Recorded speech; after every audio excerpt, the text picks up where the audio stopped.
Tales. After our mini break, and what a start we have in 2021 with this episode's runner. Did he make it to the start line of the Marathon des Sables? What made this runner run so fast in the Gobi Desert that when he stopped, he vomited? How running got him to learn French? Please let me introduce you to author of Running Hot and Cold, Doug Richards. Doug, thank you for joining us. And can you start by telling us, how did your running tale begin? Oh, right. Well, hi, Michelle. My running tale began with a 1 mile run. It began, I was in my sort of early 30s, and my son had a nightmare upstairs when I was down watching the telly one evening, and I ran up the stairs to calm him down. And by the time I got to his bedroom, 13 steps, I was out of breath. And it just made me think that, this is not good. You're only in your early 30s. You're already out of breath. Get yourself fitter. And it was, in fact, the year of the very first London Marathon, 1981. And I just recently watched it on the television. And I thought, you know what, I'm going to give this running a go. And so I did. I went out the following morning and I did a 1 mile run round the block. Came back, went straight back to bed. We've all done that. But that was the beginning, and then gradually I increased the distance. I gradually got more and more hooked on it. Eventually, probably about 18 months later, ran my first marathon.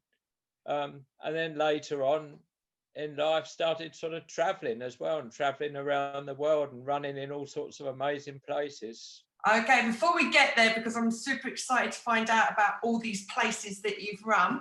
The first marathon, if you can explain to our listeners which one it was it the London? No, my very first road marathon was the Southampton Marathon. But I think before that, I'd run what is now called the Beachy Head Marathon, which was then called the Seven Sisters Marathon, which is... Yes, I did that 2 years ago. Still have nightmares from it. Yeah, it's a toughie, but it's beautiful scenery. But Southampton was my first road marathon. So going back to like Beachy Head, you did start running in your 30s.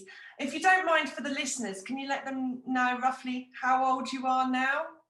I don't mind. I'm 72. Wow. And the reason why I asked that is because Beachy Head Marathon wasn't called Beachy Head back then when you did the marathon, was it? No, it was called the Seven Sisters Marathon because the very last section of it is along the cliff tops, and there are 7 successive it's a roller coaster of 7 cliffs. The biggest challenge of that. So very quickly, and I was quite surprised because I am currently reading your book Running In and Out, and we'll get on to how you became an author afterwards. You really got into the marathons, and I couldn't believe like how quickly you got into ultras. Yes, I did. Having done a few marathons, and including Beachy Head and another one along the Sussex Downs that was called the Three Forks Marathon. I was born in Brighton, so I lived in Sussex at the time, although I've moved since. And so I did do a race along the South Downs Way from Winchester to Eastbourne, which is 80 miles. So that was my first experience of ultra marathon running, and it was an amazing experience to run 80 miles. And then with the running, you did have a break, didn't you, early on as well? You did have a break. Are you happy to share? Yes, of course. I don't mind. Yeah, unfortunately, shortly after I did the very first ultra, my marriage broke up. We're still in touch with each other. We get on well, but for 9 years, I was a single parent, and being a single parent, and particularly when I was working in London and having to commute from Sussex to London every day, doesn't leave much time for running. So I did have a break from running because of that, because of being a single parent. But also it did affect you mentally, didn't it? Your mental health, it really did. Oh, absolutely. And I'm a great advocate for the benefits of running on mental health. I went through some very dark periods of depression, and still occasionally have episodes of anxiety and depression, although I'm getting much better at actually managing them Do you these find days. do you find when you have these episodes that it's when you're not running, and does running help you get through the Oh, process to be able running to? helps me. I think if you're in the very bottom of the pit, if you know what I Yeah. mean, it's very, very hard to motivate yourself to do anything. But once you've begun to sort of begin to climb out, then running, for me at least, is just a sort of magical medicine. I can go out, I can think more clearly, my thoughts, I don't have all these cluttered thoughts that I get otherwise. And so running really helps me when I'm in the recovery phase, and it helps me, even in these crazy times we live today, just going out for a run every day just gives you that little breather. That's what I was going to say to you. You know, we're January 2021 at the moment, we're recording, and we're in another lockdown. What advice would you give to, those that are not exercising and that are suffering mentally at the moment? Yeah, just even if it's just to get out there and walk. I live alone, so I've got no one else sort of to talk to other than my cat, who's sitting in the window listening to me now. I've got two cats, don't worry. Oh, beautiful. I've just pointed to Doug, to my two cats in my study. Yes, but just get outside. I mean, on days, at the moment it's very snowy outside. And so I probably won't run today because it looks pretty icy underfoot. But even if I go out for a walk, sometimes I go out picking up litter. I do that for a volunteer litter picking, just to get out in the fresh air. It really does help just to get out the house for an hour a day. And do you find that when you were out, when we had the lockdown period, and even now while you're in the lockdown period, the running community are running around you, because you have got a strong running community support, haven't you, in your area? Oh, absolutely. We have a fantastic running community. I have my own running group called Crabs Cross Chasers, but there are many running clubs and running groups around us. And yes, they're all very supportive. I mean, at the moment, now that we're in lockdown, you can only run with one other person. I'm actually choosing to run solo just because I want to stay safe until I get the jab, hopefully in the next few weeks. But no, the running community here are absolutely awesome and supportive. And as soon as we can get together again in larger groups, I'm sure we will. Oh, so moving on now to the really exciting part of your running journey. I am absolutely in awe of you, and I was so excited reading the chapters about the Sahara Desert Marathon. I felt like when I was reading it, I was there with you. It's one of the marathons, and this is like 150 miles, isn't it, across the Sahara Desert, and it's done in stages. And for me, I just can't see myself doing it because of the heat and the way you described it and the blisters, the sand, and I'm like, oh no, not for me. But I just love hearing other people's tales, and yours was just, oh wow. Please, can you just share us, like, this, let the listeners know the highlights of the Sahara, because you just made it at the very last minute. That's right. I had a bit of a health scare shortly before the start. One of the obligations you have to meet to actually take part is to have an ECG done by a doctor, which you take with you. And my ECG was really quite abnormal. And my doctor refused to sign me off, so I had to make a last minute dash to find a doctor in sports medicine. And he explained to me that the reason my ECG was abnormal was that my heart was very large. And this was due to all the training that I'd done. I had an enlarged heart. It was something known as athlete's heart, which was reassuring to know that I had athlete's heart. And so it was a scare. And when I got out into the desert, I went out there, showed them my ECG, and they said, "Oh, you have a very large heart." And they allowed me to take part. And it is just the most incredible adventure. As you say, it takes place in 6 stages, or it did then. I think it's 5 now. 6 stages. You start relatively short distance of about 16 miles, then you gradually build it up. The 4th stage is actually 48 miles in a single session. So it's an ultra. Yeah, that was, ladies and gentlemen, if you read the book Running In and Out, that part of the story of the desert is really interesting. I was really gripped on that large stage. It was really interesting, like the emotions you was going through as well, and at each checkpoint whether you should go on to the next one or not. Oh, it's a very emotional race. You go through some incredible highs and some terrible lows, but you have the support of all those around you, of course, because they're all experiencing the same thing, and some of them, much harder than me. I mean, Miles in my tent, because we slept in a tent overnight, was actually blind. And he finished the race with his guide runner, which was absolutely incredible. But Miles had another relative there as well that was blind.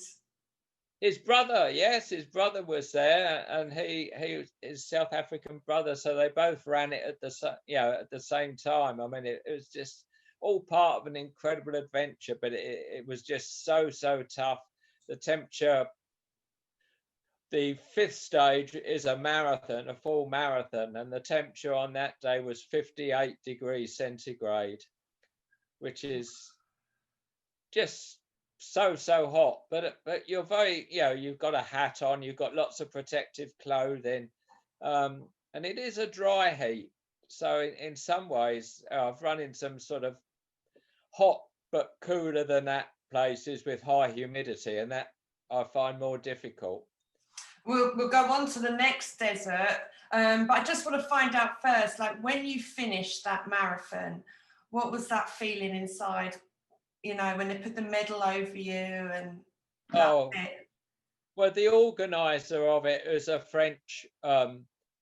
He was a concert promoter called Patrick Bauer, and he actually visited the desert and then decided he was going to put on this mammoth race. And it's actually Patrick Bauer who puts the medal over your neck at the end.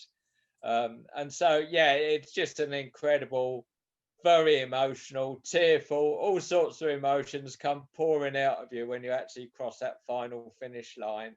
When he put the medal on you, did you fall forward from the weight of it? Because even a little medal that's put on my neck after just a normal marathon, I'm like, my head just dropped straight away. But you just did, yes, a couple of days.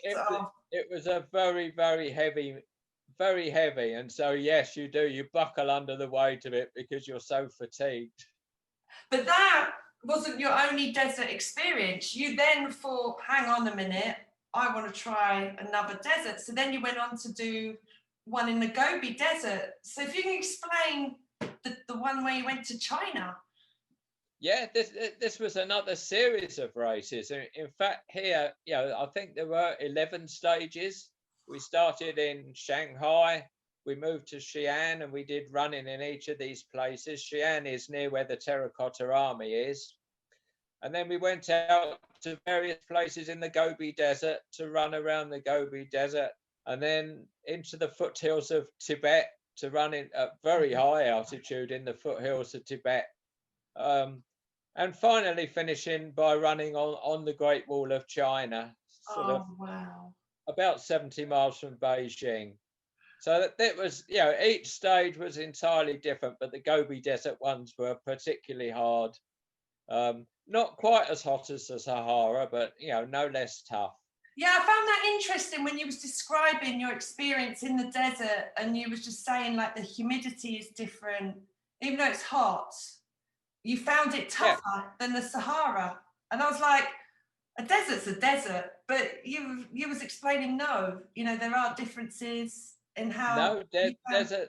desert climates can be quite different in different places. Yes, but they are generally hot, And there and some was are more. one point that I found really interesting reading that, like, you had an experience where you was running so fast and you couldn't stop.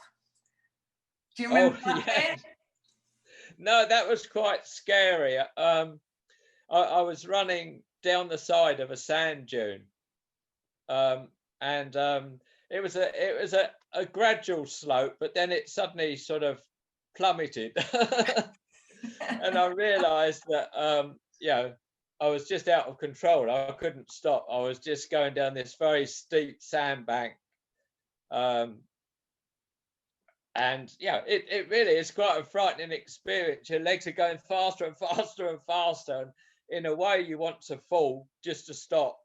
And you um, couldn't. but but you're scared you can't fall. But fortunately for me, there was a short section where it actually flattened out a bit, and I was able to sort of dig my heels in and bring myself to a halt. But my heart was racing like crazy. And it did make you vomit. So I was like, I read that, I was like, oh, okay. So then you went to the Great Wall. I've been to the Great Wall myself. I've not for a run as a tourist holiday. It's very hilly. I was quite surprised how hilly the wall is itself. Was it the oh, same for you when you was running it? yeah, no, it's very lots of very steep ups and downs. I mean, the run itself was relatively short, but Okay. particularly on the downs, there are a lot of steps. Some of the steps are very shallow. Some are, you need a little step ladder to haul yourself up. Exactly, So, yeah. so it's very difficult. And of course, when you're running down a steep part of it, the last thing you want there is to actually trip. So, but nevertheless, to actually run somewhere like that, to say I've run on the Great Wall of China, it is just fantastic. Respect. But I found interesting that, and you're the only runner I know that's done the Hawaii Marathon, and you didn't enjoy that. No, I didn't really. It was in Honolulu. When you think of Hawaii and Honolulu, you think of sort of sandy beaches and palm trees and sunshine, and it really poured down. It really rained hard. The wind was blowing, the gales were blowing, and also because they needed the roads cleared for all the traffic because Honolulu is quite a busy city.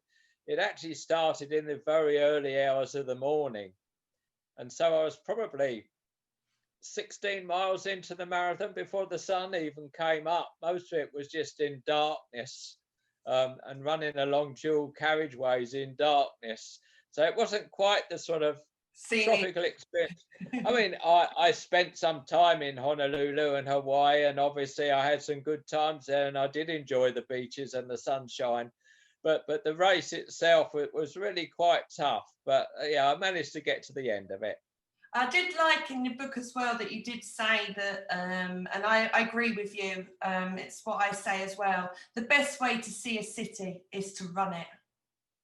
Oh, absolutely. I mean, let me see, about nearly 9 years ago, I'd never been to Rome, and I went to Rome with my son, and we ran the Rome Marathon, and it's just fantastic because the route takes you past all the highlights, in the space of 4 or 5 hours. You can run past all the highlights of Rome and see everything. We even saw the Pope up on the Vatican window. So I mean, it was just incredible. So yeah, I always say if you go to a new city, then run round, do its marathon, and you'll get to see all the sights in one go. But with running as well, it made you pick up a new skill of learning a language. And when you did the China one, because you was mixing with the French organisations, and it was mainly a French participant race, you Yes. learned French. Yeah, I mean, I did French at school, so I sort of had that O-level French, so I knew a little bit of it. But obviously, when I travelled in China, and a few years later with the same French company, I went to Sri Lanka. Um, Wow. on both of those occasions, I was the only person there who was actually English. Everybody else was French or Swiss. Some of the French, to be fair, could speak reasonable English, but it did sort of prompt me to actually brush up my French, brush up my O-level French, so that at least I could communicate with them properly. Is there any other languages you've managed to pick up, or is it just mainly the French? No, it was really just the French, and that, as I say, it was a necessity because the organisers of these races were French organisers. So I have to ask, have you run on every continent?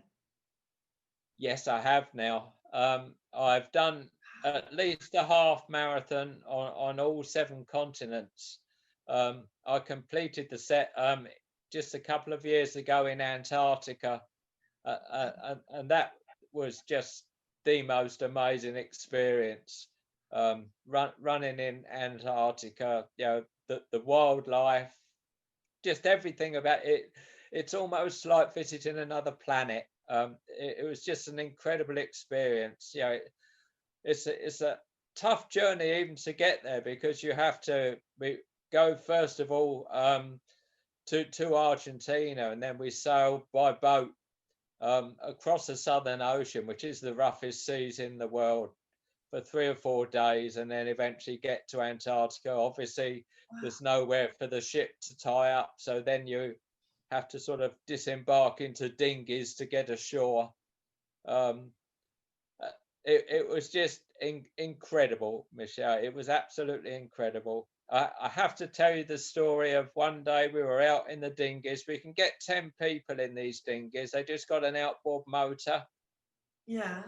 And we were out on the open water, and 2 humpback whales came to see us. Wow. And our boat was maybe 15 feet long, and each of these whales was 40 feet long.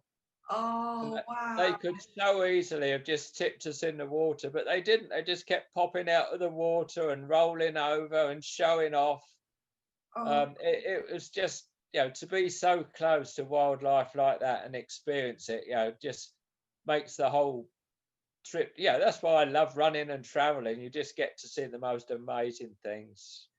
So it was interesting because you said you had an experience in America in the early days. You did a run when you was, with your family. You all went over, and you had experiences over there. You was just saying with nature and wildlife. That was your first taste of running abroad. I'd gone. As I mentioned earlier, sadly, my marriage didn't last. But in an effort to sort of patch things up, we did have a lovely family holiday traveling around the western side of America. And on one occasion, we turned up at our hotel in Bryce Canyon in Utah. And on the reception desk, it said that there was a 5-mile race the following day. That's sort of thing I would be interested in. So I signed up for it, and it ran around the perimeter of Bryce Canyon. I don't know if you've ever been to Bryce Canyon, but I've done the Grand Canyon only. Yeah, it's just the most amazing. It's full of all this orange and pink rock statues which have been eroded over millions of years by the wind and the rain, and it's just like a fairy castle land. And that was my first taste, if you like, of running abroad and running in the sort of scenery we couldn't possibly see here. And that really was what sort of fueled my interest, and deciding to go further afield and just experience different places. So where have you been in South America? Because that's one place I would love to run. South America, I've been. I went to Rio de Janeiro to run the half marathon in the year of the Rio Olympics. Oh, wow. I've been year before last I went to Easter Island. First of all to Chile, and then out to Easter Island to run a half marathon on Easter Island. You know, Easter Island is famous for its moai, these Yes. massive rock statues which they carved out. So we actually had a run around Easter Island, which was just fantastic. And then on the way back, we went to Peru, and I've been to Machu Picchu. Yeah, I've been to Peru. I've been to Machu Picchu as well. Yeah. Yeah, just fabulous. I mean, I didn't run at Machu Picchu just No, because of the walked it. elevation. Yeah. Yeah, but you couldn't really. But Easter Island was Did you do the walking tour? We did the 4 days walking tour, my husband and I. No, I didn't do the walking to it. We actually went in the easy way on the train because it was part of the recovery from the Easter Island. It was a sort of stop off on the way back. I'm shocked that there was even a race on the Easter Island. You just surprised me where all these races are in the world. It seems there's no corner unturned on this planet where there's a race now. No, there are races everywhere. If you search the internet, you will find races everywhere. So where is your? I know that you didn't enjoy Hawaii. Where else didn't you enjoy? Would you say, Michelle, stay away from? Because if anyone asked me, I would say Paris, because I had a bad experience in Paris. But where would you say, oh, I didn't enjoy that? I don't know. I mean, say Hawaii, the race itself I didn't enjoy, but I loved the place, so I did enjoy my time there. Each of these foreign races that I've done, each one is very different. I have, some I've struggled, some I've felt really bad. The second day of the race in the Sahara, I felt ill the whole day. Yeah. And so I didn't particularly enjoy that, but I loved the whole Sahara experience. So I don't think there's anywhere where I would say, oh, don't go there. Each experience has just been totally different. So name your top 3 favourites. Antarctica's got to be one of them. Yeah, Antarctica, the Marathon des Sables in the Sahara, and the Big 5 Marathon in South Africa. What's this one? What's this one? I haven't heard of that. The Big 5 Marathon. This was I did the half marathon distance again, and this actually takes place in a game reserve in South Africa, and so in the sort of publicity literature that lures you into entering the race, they say nothing separates you from the wildlife. It's called the Big 5 after the elephant, rhino, buffalo, etc., lion, leopard. all of these animals live in the game reserve, and you actually run amongst all these animals. There are no fences there. It's not like running around a safari park. You're actually running in their territory. And the organisers do surround the local pride of lions. Yes. I was going to say, did you see anything? Did you experience anything? Oh, you see so much. You run really closely.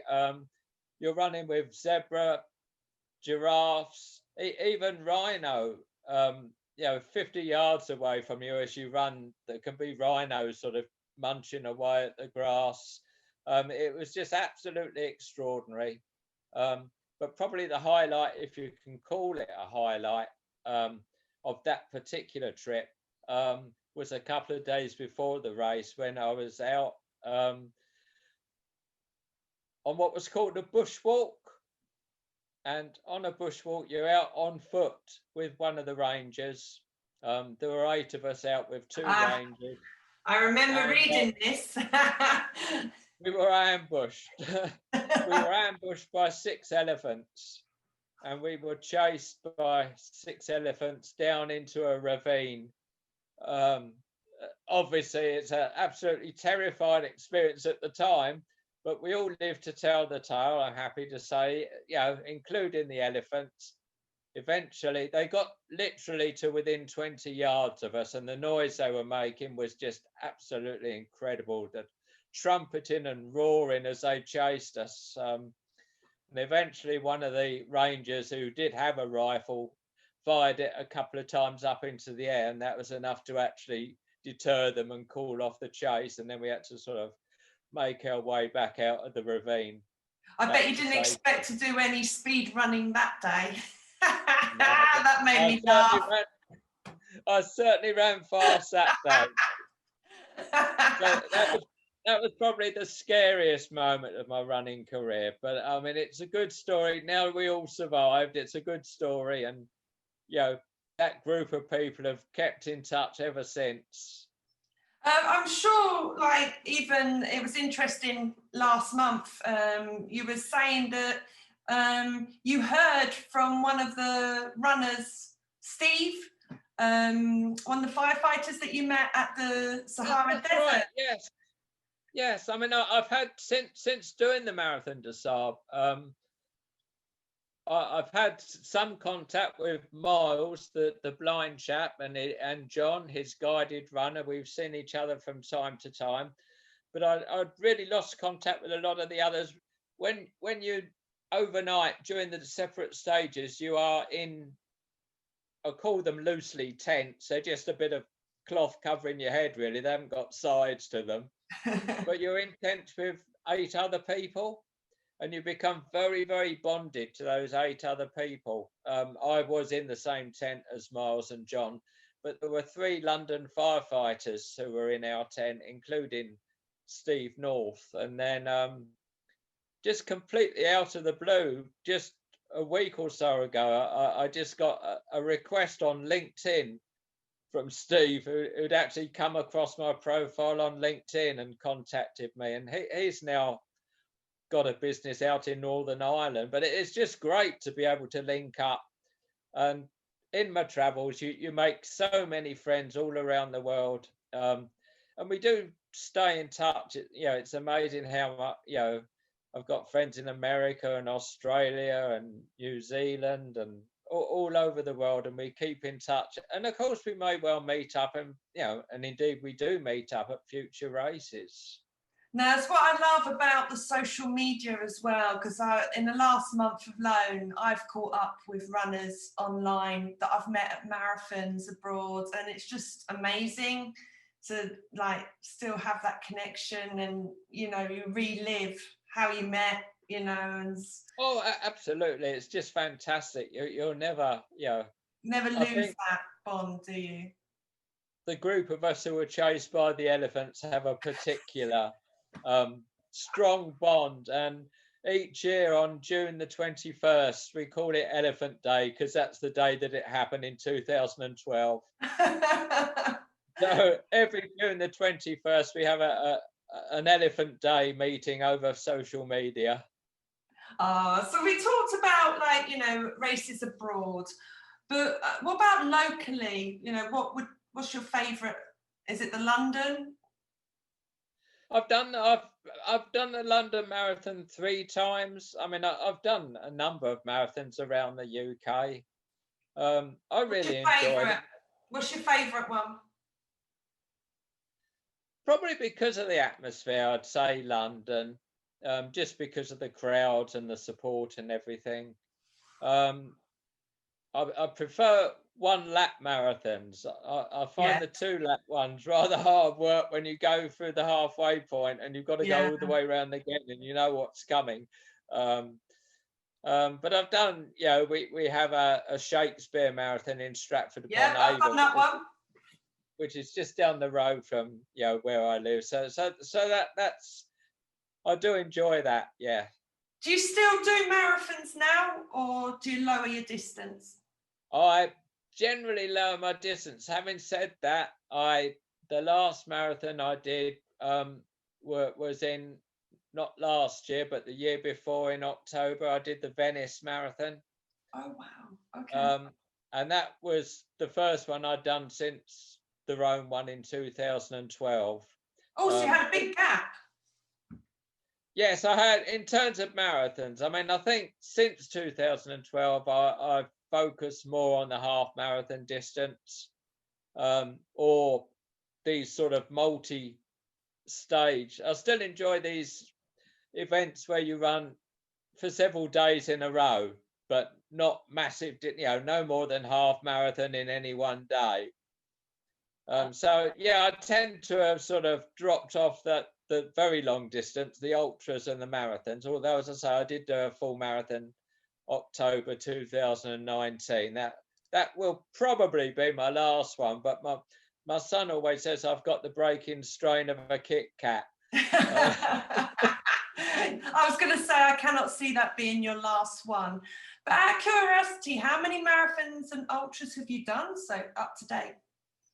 I think I've done about 40 marathons. I mean, I'm not a member of the 100 Marathon Club. I've done about 40 marathons, probably, I don't know, 6, 8, 10 ultras. But yeah, I think my favourite distance would be the half marathon, because it's something you can recover from, and it's something that you could actually run one day and then still go out and do another race the next day without suffering too badly.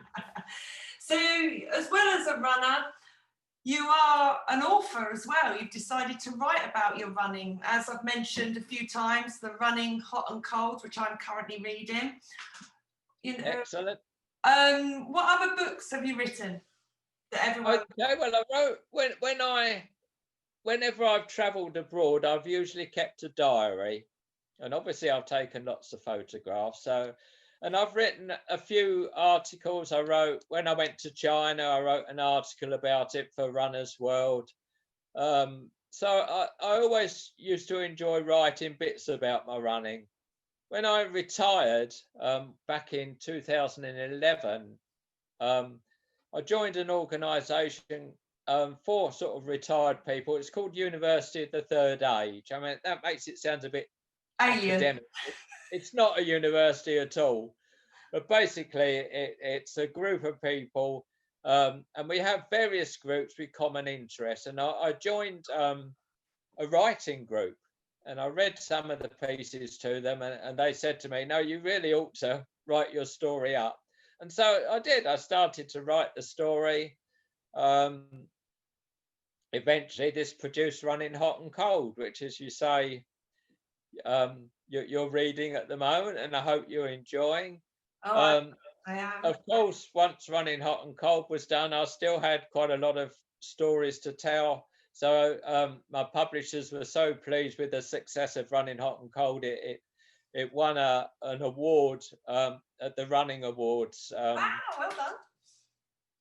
It won the Silver Award. It came second to the Park Run book, which I love Park Run as well. So we'll talk about that in a minute. We'll talk about that because I'm very pleased you're a park runner. So what main titles of your other books? Yeah, so following the success of the first book, my publishers said, can you write another one? So I did. And this particular book is called Can We Run With You, Grandfather? And the story behind that title is a race that I did on my trip to Sri Lanka.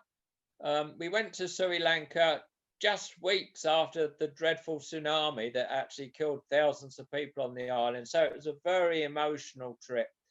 And I was doing a half marathon in Sri Lanka, and the first 6.5 miles were entirely uphill up this mountainside. But you knew when you got to the top of the hill that the next 6.5 miles were down the other side of the mountain. So when I eventually dragged myself up to the peak of this hill, I was met by this group of 6 small children, about, I don't know, maybe 6 to 10 years old, who were standing on the top of the mountain. And as I reached the top, one of them shouted out to me and said, can we run with you, grandfather? Oh! And so they joined in. And as we ran down this road, which wound down the mountainside, other children joined me, and we were singing, run, run as fast as you can. You can't catch me, I'm the gingerbread man. And by the time we got to the first village, I had about 40 children, all singing and dancing and running with me, and it Oh, was just an absolutely magical moment, and one I will never ever forget. And that led to the title of the second book, which is "Can We Run with You, Father?" And that book culminates in the trip to Antarctica. oh, And okay, that's now, my next book on the list to yeah, order. and now I'm writing a third one. They've asked me to write another one, so I'm now in the process of. In fact, when I finish this talk with you, I should be getting on with a bit more writing, as there's not much else to do on this snowy, icy day. Can I ask, because when I found reading the, running hot and cold, because I did feel I was getting into the book, it would be nice to see pictures. So on your social media, could you put some pictures up that you took of the Sahara Desert so I can visualize it with you as well? That's right.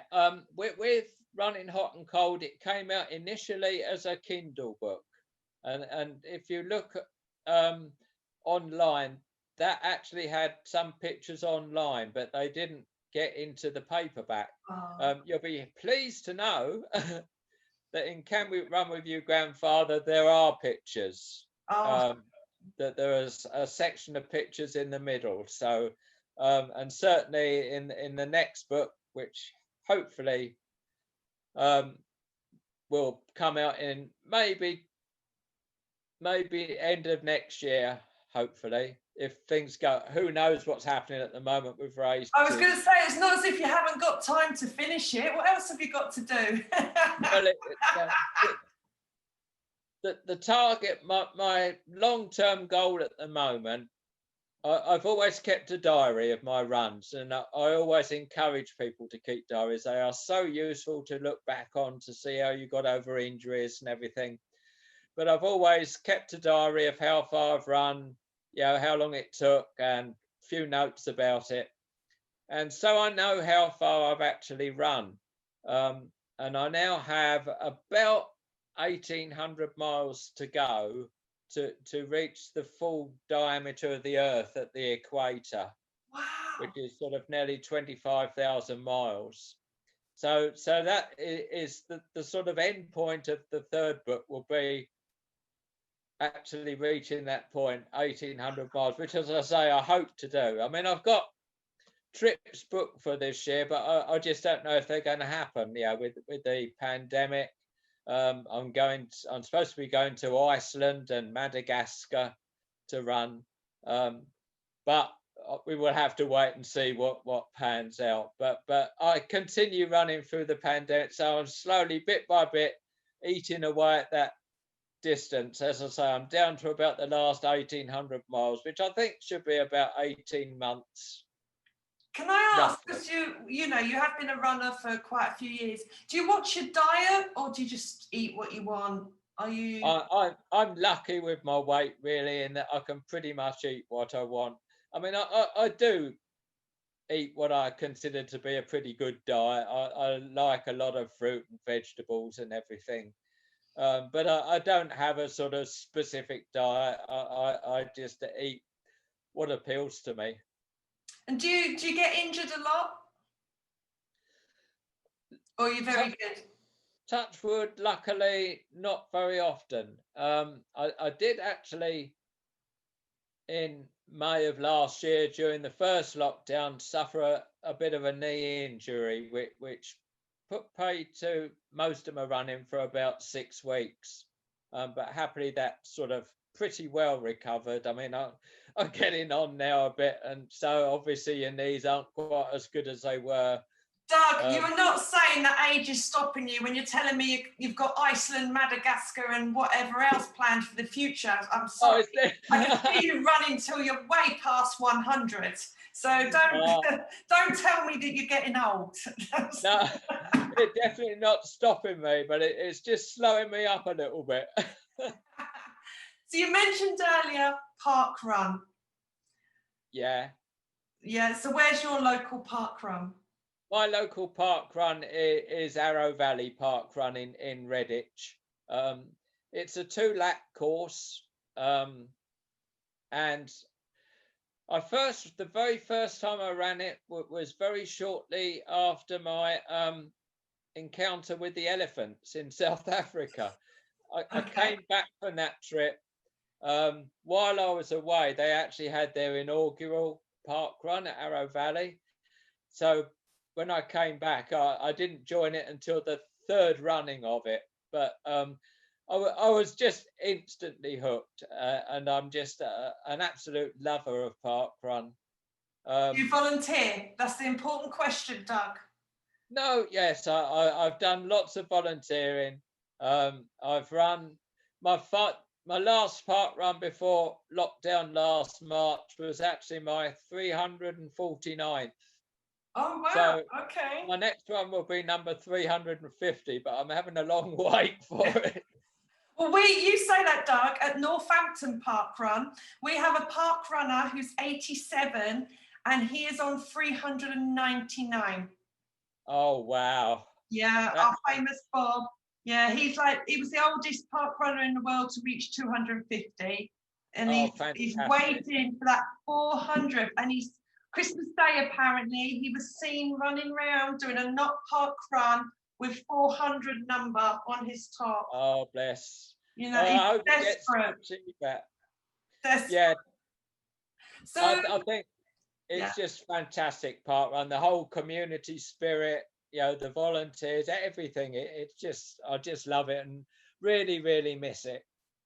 And at the moment at the park, you've got a memorial, which is really sad for us both. And I'm really glad that you allowed me to do this podcast. And we're going to release it on the 14th of January, which is the day of Lizzie Tovey's funeral. Unfortunately, if you did listen to my episode of Lizzie a few months ago, Lizzie talked about her running, running as visually impaired, her fight with cancer.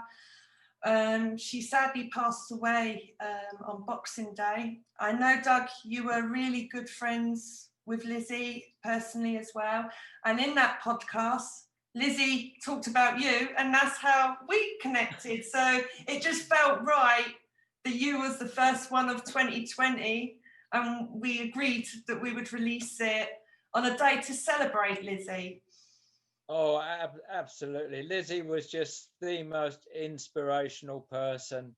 Bless her heart. She came to she did an introduction to running, a sort of couch to 5K with a friend of mine, Corinne Elliott. And then she started doing park running. So we met a few times at park run.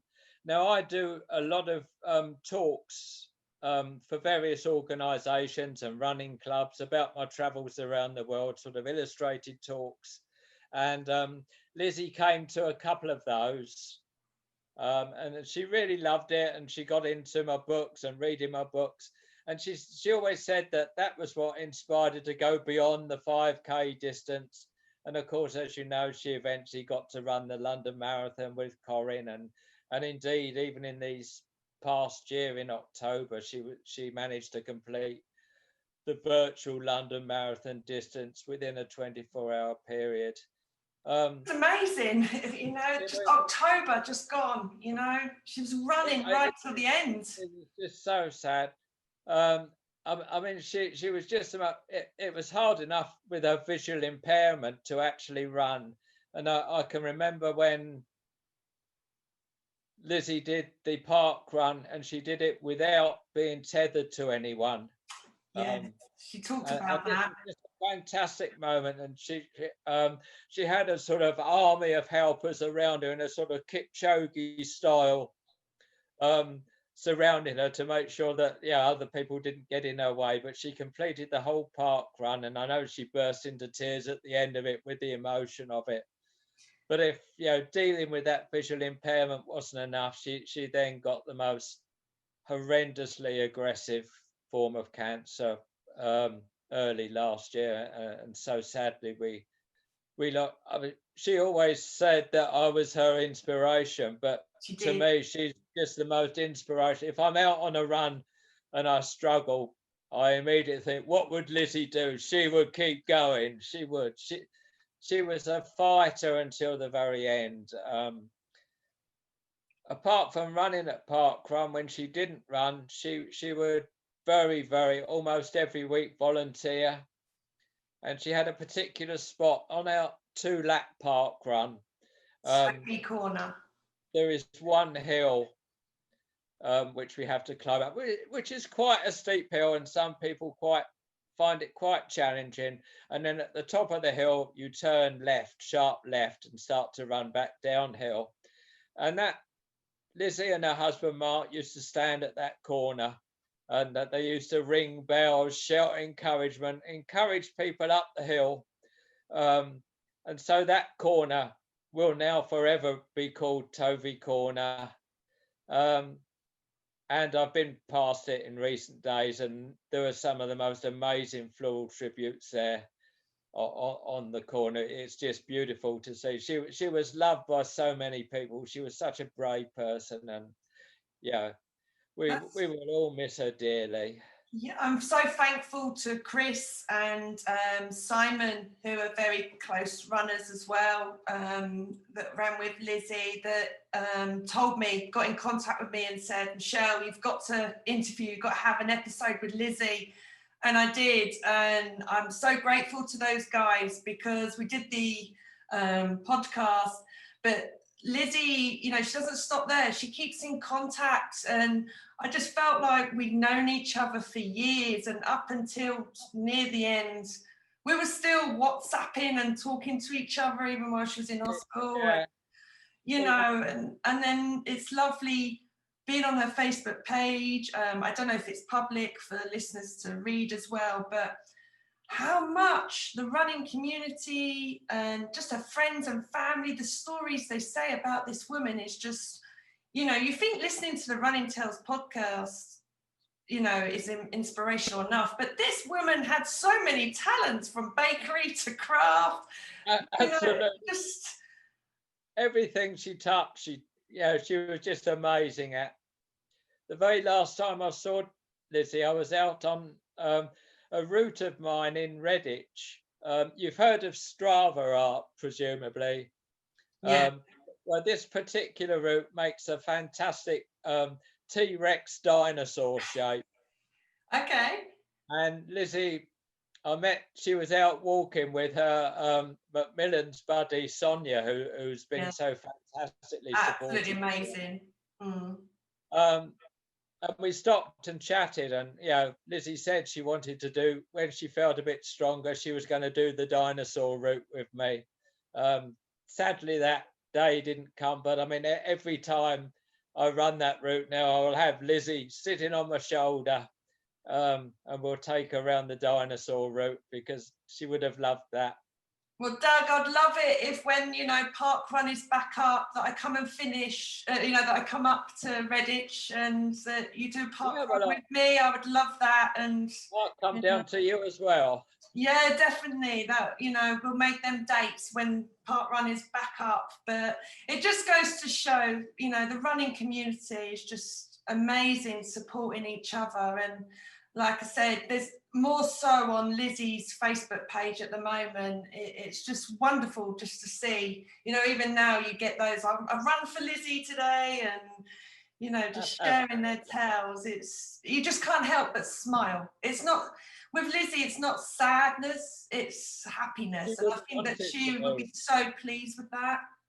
Yeah, she wouldn't want it to be. She would want everybody to be bright and happy and colourful. Because that's what she was, and she was just such a positive person, despite a massive really Tiki Boo fan. She liked her Tiki Boos. Oh yes, absolutely. Well, Doug, thank you very much for, you know, spending this episode with me and sharing your tales. And I really look forward to finishing your book and reading the next two, because you are an inspiration as well. You're an absolutely amazing character.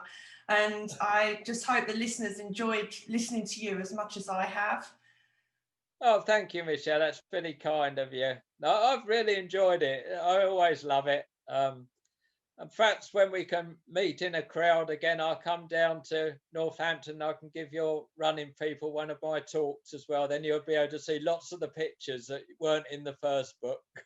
Definitely, I'd definitely love to arrange that. So thank you, Doug. Thank you for today. Okay, you're welcome.